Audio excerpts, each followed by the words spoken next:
doing? What am I doing, bro? This is freaky. Freaky, freaky, freaky. And yet so much fun. All right, I think I got into the 130s on that, which I know you sport bike guys, that's nothing, you know, you're hitting 185, 190, but I feel more exposed on this, you know? I feel more exposed on it. All right, okay. What do you say we do one more?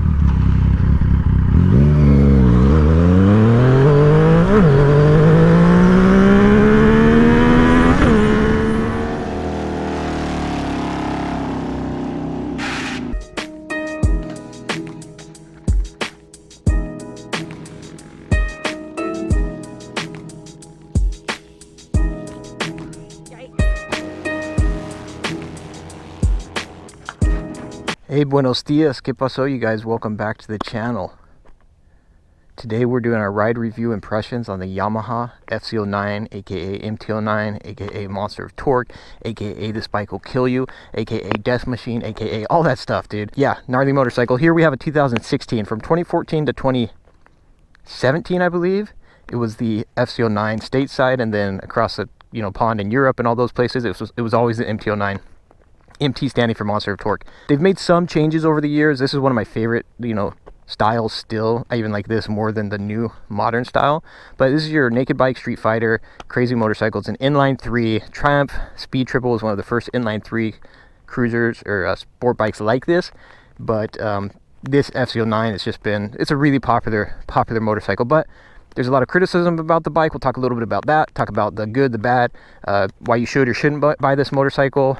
Honestly, I think this is an absolute terrible idea for new riders, and even I would go so far as to say just riders who are a little bit on the wild side. This bike is just like asking for trouble. So we're gonna jump on it, ride around, mess around a little bit, talk about just my overall thoughts and impressions on the motorcycle. Of course, as always, if you dig the content, be sure to like and subscribe. You can follow me on Instagram, all that good stuff. All right, let's hit it up. This has an M4 slip-on exhaust. Sounds pretty good if you ask me. Alright, so we're going to go a little untraditional route here initially. I'll show you some wheelie clips and stuff on this bike. Everybody knows this is a wheelie machine. One thing I'll say out of the gate, this bike, while it is easy to get up on one wheel, it is not easy to do proper wheelies on this bike. One of the common criticisms you get, especially with the newer original 2014, 2015, when they first came out, everybody complained about the really twitchy throttle. And now there are fixes to that, I think, with like retuning, reflashing it. There are switches, but when I say it's not easy to do a proper wheelie, you got a really small window margin of error to work with. And the throttle, because it is such an on-off, it's really hard to get it to that point and maintain it without just feeling like you're going to destroy yourself or just doing a crazy chase on it. Another thing I'll say is most people complain about the suspension, stock suspension on these as being somewhat garbage. I know they made some improvements in later years, but the first couple years of the model, suspension was not the best. All right, okay. What do you say we do one more?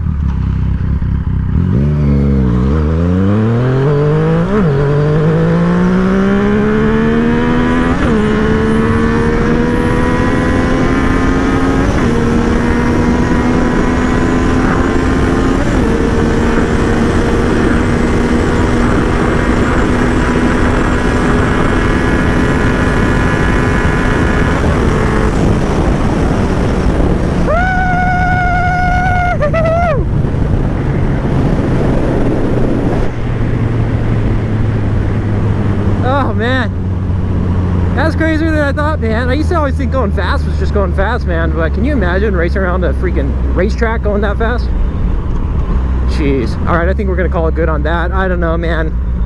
I think up into the 130s was about my top, and this is not the, best terrain, nor the best spot to be out here messing around, given the fact I'm running solo and all that. So I think that's gonna do it, man.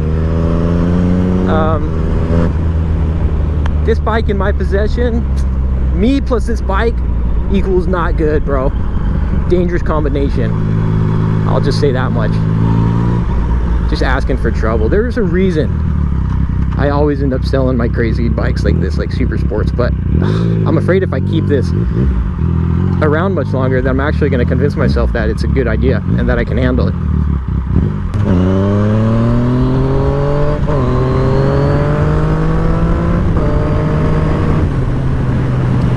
Now, I've had 2 of these in the past, and both times I told myself I could not have one of these motorcycles because they are absolutely gnarly.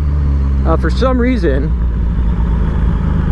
I thought things had changed a year and a half later, but I have to say they haven't. I just picked this up last night and I'm already like, okay, I cannot keep this for long because I'll kill myself.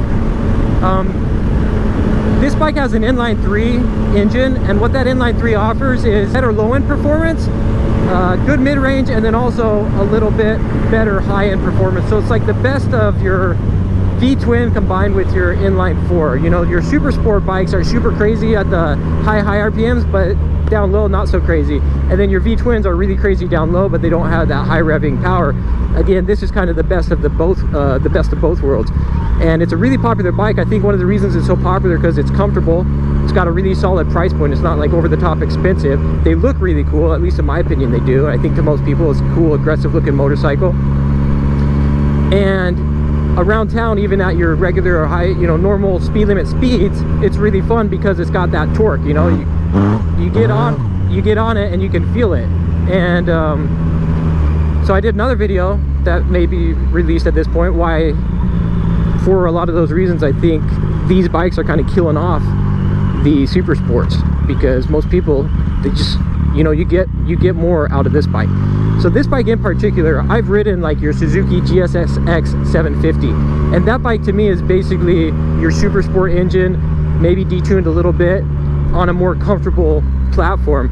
And I didn't find it to be as fun because, again, cruising around at normal speeds, you're not really tapping into any of that potential. The FC09, the ergonomics are comfortable. I will say, first impressions, the seat is just terrible. It, like, the stock seat, you like slide right into the tank. So I remember that with the first one I ever bought. I was like, what is this? What is up with this? Or maybe it's just that I was sitting on it wrong. Like once I get used to the bike and comfortable on it again, I just find myself sitting way up closer on the tank like I would on maybe a supermoto or if I rode dirt bikes. But yeah, that was one thing I noticed right off the bat. But what else can I tell you? A while back I had an FC07 or MT-07. That's the little bro to this. It's a parallel twin. And I ended up having an XSR 700, which is basically the same thing with just more of like a retro style look to it. And for a while there, I had convinced myself that I actually liked that other bike more. And I'm not so sure that's the case anymore. One thing I like about this bike over the FC07 is this bike feels way more stable just across the board. The MT-07, it just barely feels like a bump above, say, a supermoto. And so at higher speeds on the freeway, it just does not feel stable. The handling on it is just a little bit subpar, I would say.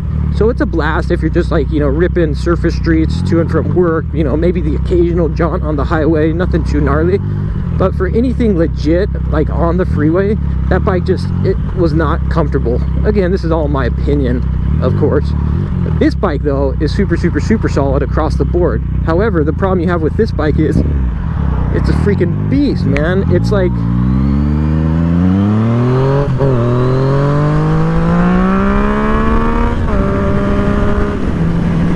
it's just got so much power that it's scary. And I know there's gonna be tons of people that'll tell me, dude, I'm a brand new rider and I bought an FC09 or MT-09 and I had no problem. Like, I get it, there's tons of people that do that, but guaranteed, as a new rider, if you jump on this and push yourself at all, the risk of getting hurt, the risk of crashing a bike is so much higher than if you get on something that doesn't have the potential. That's all I'm getting at. The potential this has is out of control. It's just, you know, it's real gnarly. All right, back to the basics. This is a 6-speed. Horsepower and torque specs, I don't know off the top of my head. I'll throw them down there for you. Let's just say it's got enough. It's got enough horsepower and enough torque to have fun. Of course, fuel injected, they are liquid cooled. Like I mentioned before, really twitchy throttle, especially on the earlier models, and suspension is not awesome. I've never gone out though and really hit the canyons on these bikes. Oh. Somehow got a bumblebee up in my freaking in my helmet, even though I got a my windscreen down. Yeah, I've never gone out and hit the canyons, but general consensus on all the forums is that they're not the best with their stock suspension. But overall, I'm just a big fan of these bikes, man. Fun factor is there 100%, but the scare factor is definitely there as well. And so this is one of the few bikes where I would actually tell most people, there's a lot of people who I would tell them straight up, do not buy this bike. Like, just don't buy it, don't mess with it. Wait until you have some more experience under your belt, and if you do buy it, be extra careful. I really hope there's a gas station up here, because I just realized I'm on E, bro. I always use my wife Jackie as an example. You know, she's a new rider. I'll have her jump on different bikes to try them out. This is one that I won't have her jump on, because a whiskey throttle on this is certain death. Not really death, but you know what I mean, certain disaster. There's other bikes where you can get away with it once or twice. And I remember as a new rider, dude, I would go and mess around and you push the limits a little bit. And I remember as a new rider some of the dangers, and so I'm not gonna risk it with this bike. Just ain't gonna happen. I guess I could have talked about this from the outset, but this is obviously not like a long-term ride review because I haven't had the bike long. And I won't end up having it long because I don't want to kill myself. Not today, dude. Maybe another day, but not today. Oh, yep. You guys see that? There's the bumblebee that I accidentally killed that got into my helmet. Poor guy.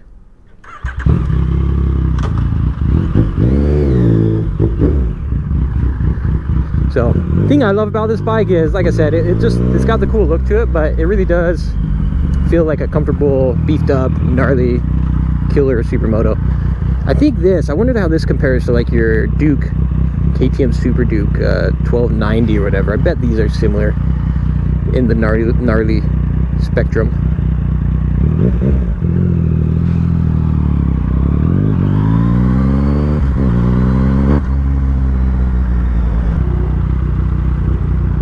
What else do you guys want to know about it, man? All right, so big question, is this a good beginner bike? My answer is absolutely 100% best beginner bike you could actually get your hands on. No, obviously I'm joking. This bike, I personally, for beginners, I'd say heck no, steer clear of it, dog. Steer clear. Now I know there's beginners who started on it. I get it. I hear ya.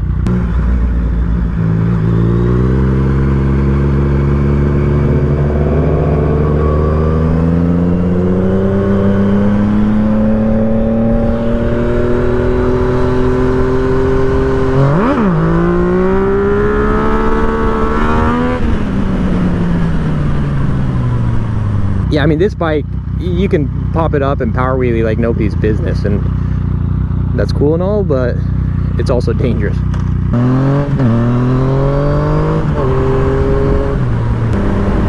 So I would recommend this bike for somebody who is really good at riding, and that's not to boast of my own skill, because I don't consider myself worthy of this bike, honestly, but for somebody who's really skilled, you know, somebody who has a professional background or has been riding a really long time. Additionally, somebody who's very disciplined. You know, you could be not so skilled in that regard, but if you're so disciplined that you just know you're never going to push it, then maybe this would be a bike that you could have and actually have some fun on it. But I have to say, for many people, I'm afraid you're just going to push yourself on this and end up getting yourself hurt. Additionally, I'll say for many people, you may get to a point where it's not as fun to ride a bike like this. You know, it's fun to ride a slow bike fast and a fast bike slow.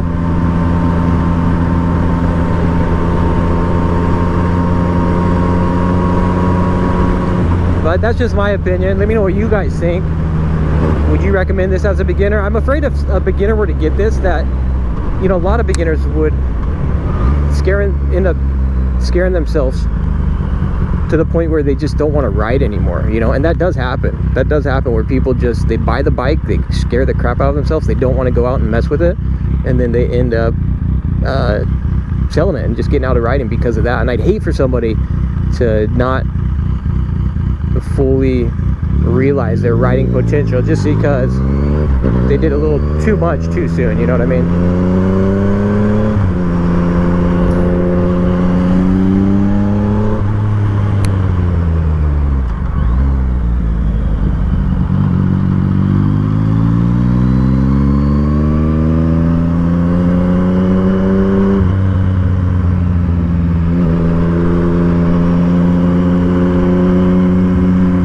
But I think that's about all I've got for you guys on this one.